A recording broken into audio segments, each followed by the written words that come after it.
এক কথা কি, মহোক্রেসি সব জায়গায় চলে না, করা উচিত না। আর ঢাকা শহরে আমি আল্লাহর রহমতে বেশি আসি নাই, একবারে যা ইচ্ছা তাই করে ফেলবে ওটা সম্ভব না। চেষ্টা করতে পারে, তো এটার দায়িত্ব ওদেরকে বহন করতে হবে।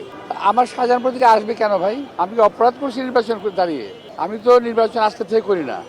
এটা নিয়ে আমার প্রায় 5-6বারের মতো নির্বাচনে আমি প্রতিদ্বন্দ্বিতা করছি। আমি তো এর আগেও বহু বহু ঘটনা ঘটেছে।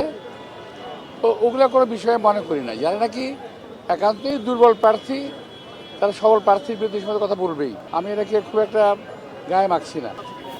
আইন শৃঙ্খলা পরিস্থিতি নিয়ে আমি নিজেও খুব শঙ্কিত। কারণ কয়েকদিন আগেও আমাদের একজন কর্মীকে হত্যা করা হয়েছে এবং গতকালও বোধহয় একজনের উপরে আক্রমণ করা হয়েছে। আর আইন শৃঙ্খলা পরিস্থিতিটার যাতে আরও খারাপ হয়, এই জন্য কিছু কিছু প্রার্থী উস্কানিমূলক কথাবার্তা বলছে।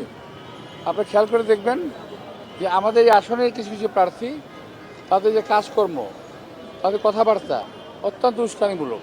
যেমন আমার সময় তারা বলতেছে, আজে বাজে কথা বলতেছে। আমি এই ব্যাপারে কোনো রিয়াকশন দিতে চাই না, দিবও না। আমরা চাই নির্বাচনটা সুশৃঙ্খল এবং সুন্দর হোক। ব্যালট পেপারটাকে আর মনে হয় আমি যা দেখেছি সের মাধ্যমে, সোশ্যাল মিডিয়ার মাধ্যমে, এটা একেবারেই উদ্দেশ্যমূলকভাবে করা হয়েছে, যাতে ব্যালট পেপারটা কনফিউজিং হয়ে যাবে।